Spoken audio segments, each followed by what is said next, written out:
Hello students, welcome to your economics class. আজি আমি Indian economic development unit 2ৰ part K start কৰিম আৰু আজি আমি আমাৰ এটা pending topic development strategies since independence in respect of industrial sector দুটা পলিচি অলৰেডি আমি কমপ্লিট কৰিছোঁ পঢ়ি আজি আমি থাৰ্ডটো পলিচিৰ পৰা ষ্টাৰ্ট কৰিম আৰু third policy is strict regulation of private sector ব্যক্তিগত খণ্ডৰ কটকটীয়া নিয়ন্ত্ৰণ It was felt that government should intervene in the market forces so that it secures adequate livelihood for the people belonging to the poor section and brings down disparity or you can say the inequality among classes. It should influence, if not completely control, much of the economic activities of the private sector through various instruments like license and allocation of critical inputs, including foreign exchange under its control. So, in that motive, they have started restricting the private sector through various acts. For example, under Industrial Development and Regulation Act 1951, new industry could not be established without obtaining necessary licenses and getting itself registered. So, if the industry belongs to a private sector, then according to this Industrial Development and Regulation Act 1951, that industry must go through a licensing process and registration process. Then only they can set up a new industry in India. Similarly, like that way, Monopolize and Restrictive Trade Practices Act 1969. Several restrictions were imposed on the growth and development of industries. All undertakings which had assets of rupees 100 crore or more were covered under MRTP Act, that is Monopolize and Restrictive Trade Practices Act. The basic idea was not to allow the growth of private monopolies in India. So that is another restrictions. দৰিদ্ৰসকলৰ বাবে উপযুক্ত কৰ্মসংস্থাপনৰ নিহা কৰা আৰু বিভিন্ন শ্ৰেণীৰ মাজৰ বৈষম্য হ্ৰাসকৰণৰ বাবে বজাৰ শক্তিৰ ওপৰত চৰকাৰে হস্তক্ষেপ কৰাটো উচিত বুলি ভাবিছিল আৰু সেয়েহে চৰকাৰে সম্পূৰ্ণৰূপে নিয়ন্ত্ৰণ আৰোপ নকৰিলেও তথাপিও বিভিন্ন আহিলাৰ সহায়ত ব্যক্তিগত খণ্ডৰ সৰহসংখ্যক কাম-কাজৰ ওপৰত প্ৰভাৱ বিস্তাৰ কৰাটো যে উচিত সেয়া সিদ্ধান্ত লৈছিল আৰু তাৰ বাবে চৰকাৰে বিভিন্ন নিয়ন্ত্ৰণৰ আহিলা প্ৰস্তুত কৰিছিল অনুমতি প্ৰদান পত্ৰ বা জটিল উৎপাদকৰ সংযোজন লগতে বৈদেশিক বিনিময় নিয়ন্ত্ৰণ ইত্যাদি উদাহৰণস্বৰূপে চাবলৈ গ'লে 1951 চনত উদ্যোগিক উন্নয়ন আৰু নিয়ন্ত্ৰণ আইনৰ নিৰ্দেশনা অনুসৰি উপযুক্ত অনুমতি পত্ৰ আৰু পঞ্জীয়নৰ অবিহনে নতুন উদ্যোগ স্থাপন কৰিবলৈ দিয়া হোৱা নাছিল আৰু সেইদৰে 1969 চনত দেখা গৈছিল যে একচেটিয়া আৰু নিষেধাত্মক বাণিজ্য প্ৰথা আইন ইন শৰ্ট MRTP Act বুলি যাক কোৱা হয় ই উদ্যোগৰ বিকাশ আৰু উন্নয়নৰ ওপৰত বহুতো নিষেধাজ্ঞা আৰোপ কৰিছিল 100 কোটি বা তাতোতকৈ অধিক সম্পদৰ সকলো উদ্যোগ প্ৰতিষ্ঠানকে MRTP আইনৰ ভিতৰত অন্তৰ্ভুক্ত কৰা হৈছিল আৰু এই আইনৰ মূল যেটো ধাৰণা হেতু আছে যে ব্যক্তিগত খণ্ডৰ জৰিয়তে একচেটিয়া ব্যৱসায় বিকাশ যাতে নহওক তাৰ বাবে অনুমতি প্ৰদান কৰা যাতে নহয় সেই বস্তুটো তেওঁলোকৰ মুখ্য লক্ষ্য আছিল MRTP Act ষ্টাৰ্ট কৰাৰ সো গতিকে এইখিনি আছিল কিছু নিয়ন্ত্ৰণ যি ব্যক্তিগত খণ্ডৰ ওপৰত আৰোপ কৰিছিল সেই সময়ত চৰকাৰে ইয়াৰ পিছৰ যেটো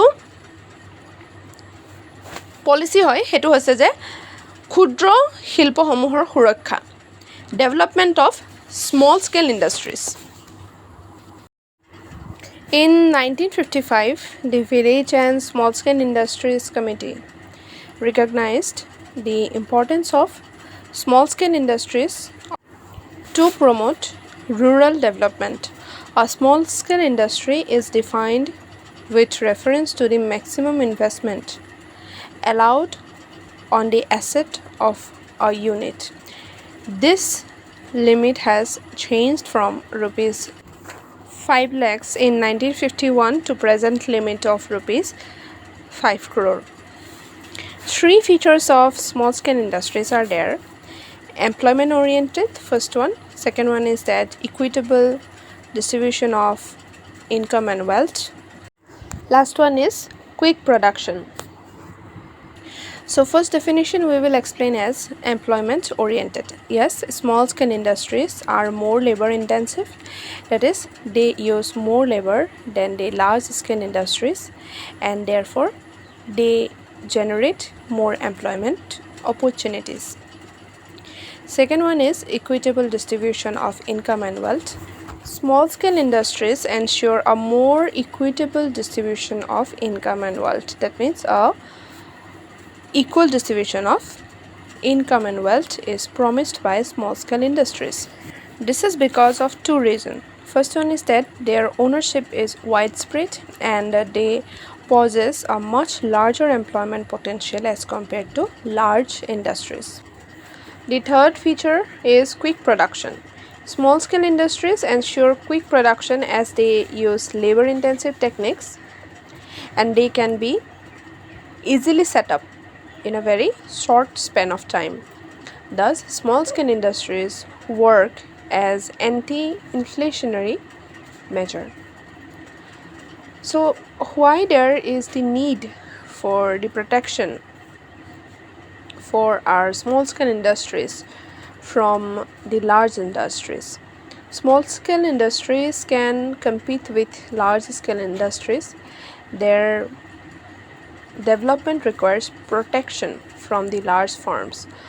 For this reason, the production of a number of products was exclusively reserved for small scale industries, and they were also given certain concessions in form of lower duty and cheaper bank loans. বৃহৎ মাত্ৰাৰ শিল্পসমূহ চৰকাৰী নিয়ন্ত্ৰণৰ অধীনত আছিল। চৰকাৰে ক্ষুদ্ৰ কুটিৰ শিল্পক নিৰাপত্তা প্ৰদান কৰিছিল। প্ৰাৰম্ভিকতে 1967 চনত কেৱল 47টা দ্ৰব্যকে সংৰক্ষিত কৰি ৰখা হৈছিল, কিন্তু 1984 চনত 873টা লৈ ইয়াৰ পৰিমাণ বৃদ্ধি পায়। ক্ষুদ্ৰ আৰু কুটিৰ শিল্পৰ বিকাশ বা উন্নয়নৰ বাবে বিভিন্ন মণ্ডলী সভা ইত্যাদি গঠন কৰা হৈছিল, যেনে কুটিৰ শিল্পৰ মণ্ডলী, হস্তচালিত তাঁতশালৰ মণ্ডলী, হস্তশিল্পৰ মণ্ডলী, খাদ্য আৰু গ্ৰাম্য শিল্পৰ মণ্ডলী ইত্যাদি। ক্ষুদ্ৰ শিল্পসমূহ নিয়োগ সম্ভাৱনীয়তা, উৎপাদন আৰু মূলধনৰ প্ৰয়োজনীয়তাৰ দৃষ্টিকোণৰ পৰা অতিকৈ উপযুক্ত আছিল। এইবিলাকৰ উন্নয়নে মুদ্ৰাস্ফীতিৰ প্ৰতিৰোধকমূলক ব্যৱস্থা হিচাপে কাম কৰে, কিয়নো এইবিলাকে কম সময় ব্যৱধানত উৎপাদন দিব পাৰে। এই শিল্পসমূহে অধিক ন্যায়পূৰ্বক আয় আৰু সম্পদৰ বিতৰণ প্ৰদান কৰে। ইয়াৰ প্ৰধান কাৰণ দুটা হৈছে যে সিহঁতৰ মালিকীস্বত্ব বহুলভাৱে বিস্তাৰিত আৰু সিহঁতে বৃহৎ শিল্পৰ তুলনাত অধিক বেছি নিয়োগৰ সম্ভাৱনা লাভ কৰে। কিন্তু এই শিল্পবোৰে বৃহৎ শিল্পসমূহৰ লগত ফেৰ মাৰিব নোৱাৰে, অৰ্থাৎ বৃহৎ শিল্পৰ যি তীব্ৰ প্ৰতিযোগিতা তাৰ সৈতে সন্মুখীন হ'ব নোৱাৰে। সেইবাবে এইবিলাকৰ উন্নয়নৰ বাবে সুৰক্ষাৰ প্ৰয়োজন। এনে কাৰণবশতে চৰকাৰে বহুসংখ্যক দ্ৰব্যৰ উৎপাদন ক্ষুদ্ৰ শিল্পসমূহৰ বাবে একচেটিয়াভাৱে সংৰক্ষিত কৰি ৰাখিছিল। ক্ষুদ্ৰ শিল্পসমূহক নিম্ন শুল্ক আৰু সস্তীয়া বেংক ঋণ ইত্যাদিৰ দৰে কিছুমান সাহায্যও প্ৰদান কৰা হৈছিল। ইয়াৰ পিছৰটো পলিচি হৈছে এম্ফেচিছ অন কেপিটেল গুডছ ইণ্ডাষ্ট্ৰিজ, মূলধনী দ্ৰব্য উদ্যোগৰ ওপৰত গুৰুত্ব। Within the industrial sector, more emphasis was laid on the development of heavy industries like iron and steel, and capital goods industries producing machinery and equipments, because such industries add to productive capacity of the economy and leads to faster development in future. it was suggested that India should chase to be the exporter of primary products and importer of machinery. She should actually develop her own machine making capability. This will lay the foundation for a strong and self-reliant economy. This strategy adopted for the second plan onward is known as Mahalanobis model of growth.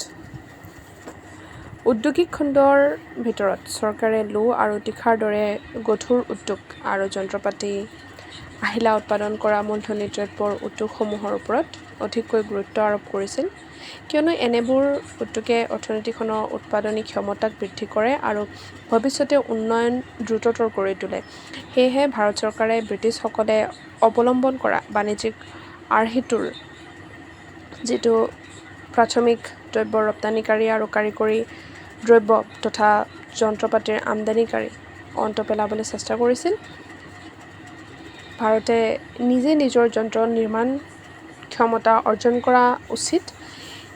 ই এখন শক্তিশালী আৰু স্বাৱলম্বী অৰ্থনীতিৰ ভেটি নিৰ্মাণ কৰিব। সেয়েহে দ্বিতীয় পৰিকল্পনাৰ আগলৈ গ্ৰহণ কৰা এই কৌশলটোক মহালানবিছৰ বিকাশৰ আৰ্হি বুলি জনা যায়। ইয়াৰ পিছৰটো পলিচি হ'ব আমদানি প্ৰতিকল্পনৰ নীতি, Policy of Import Substitution. Import substitution has been an integral part of India's development policy since the mid of 1950s.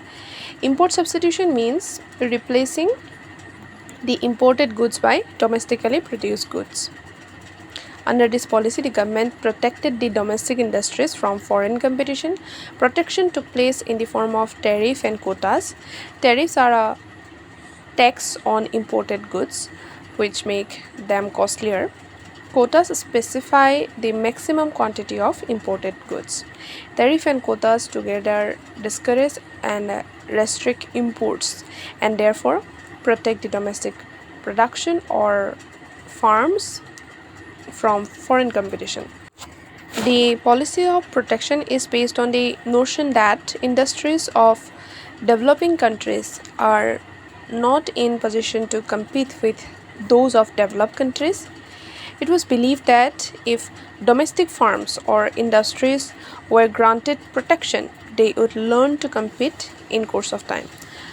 It was further believed that protection should also restrict the import of luxury goods. 1950ৰ মাজভাগৰ পৰা আমদানি প্ৰতিকল্পন ভাৰতৰ উন্নয়ন নীতিৰ এক অবিচ্ছেদ্য অংশ হৈ পৰিছিল। আমদানি প্ৰতিকল্পনে ঘৰুৱাভাৱে উৎপাদিত দ্ৰব্যৰ দ্বাৰা আমদানিকৃত দ্ৰব্যৰ প্ৰতিকল্পন বা সাল সলনি কৰাকে বুজায়। অৰ্থাৎ ই আমদানিকৃত দ্ৰব্যক বৰ্জন কৰিব, তাৰ ঠাইত ঘৰুৱাভাৱে উৎপাদিত দ্ৰব্য ব্যৱহাৰ কৰাকে নিৰ্দেশ কৰে। এই নীতিৰ যোগেদি ভাৰত চৰকাৰে বিদেশৰ প্ৰতিযোগিতাৰ পৰা ঘৰুৱা শিল্পসমূহক ৰক্ষা কৰে। সীমা শুল্ক আৰু কোটাৰ যোগেদি নিৰাপত্তা প্ৰদান কৰা হৈছিল। সীমা শুল্ক হৈছে আমদানিকৃত দ্ৰব্যৰ ওপৰত আৰোপ কৰা এক প্ৰকাৰৰ কৰ, যি আমদানিকৃত দ্ৰব্যসমূহ ব্যয়বহুল কৰি তোলে। কোটা আমদানিকৃত দ্ৰব্যৰ সৰ্বোচ্চ পৰিমাণক সূচায়। সীমা শুল্ক আৰু কোটাই একেলগে আমদানিক সীমিত আৰু নিৰুৎসাহিত কৰে। এইদৰে সীমা শুল্ক আৰু কোটাই বিদেশী প্ৰতিযোগিতাৰ পৰা ঘৰুৱা উৎপাদনকাৰী প্ৰতিষ্ঠানসমূহক সুৰক্ষা প্ৰদান কৰে। এই নিৰাপত্তা নীতিটোৰ ধাৰণাটো এনেধৰণৰ যে উন্নত এখন দেশৰ শিল্পবোৰৰ সৈতে উন্নয়নশীল এখন দেশৰ শিল্প প্ৰতিষ্ঠানসমূহ প্ৰতিযোগিতাত জয়ী কেতিয়াও হ'ব নোৱাৰে আৰু এইটো বিশ্বাস কৰা হৈছিল যে যদি ঘৰুৱা উদ্যোগ প্ৰতিষ্ঠানবোৰক নিৰাপত্তা প্ৰদান কৰা নহয়, তেন্তে কালক্ৰমত তেওঁলোকে ধ্বংস হ'বলৈ ধৰিব আৰু যদি তেওঁলোকক নিৰাপত্তা প্ৰদান কৰা হয়, তেন্তে এটা সময়ত গৈ তেওঁলোকে প্ৰতিযোগিতাত অৱতীৰ্ণ হ'বলৈ শিকিব। আৰু লগতে আন এটা বিশ্বাস আছিল যে সুৰক্ষাই বিলাসী দ্ৰব্যবোৰৰ যি আমদানি সেয়াও সীমিত কৰিব। গতিকে এইখিনি হৈছে উদ্যোগিক খণ্ডত অনুসৰণ কৰা কিছুমান নতুন কৌশল বা পলিচিছ বুলি ক'ব পৰা যায়, যাৰ জৰিয়তে উদ্যোগিক খণ্ডটো ভাৰতত উন্নয়ন সাধন কৰাৰ চেষ্টা চলোৱা হৈছিল। আজি আমাৰ ছেশ্যনটো ইয়াতে এণ্ড আপ কৰিছোঁ। Thank you students.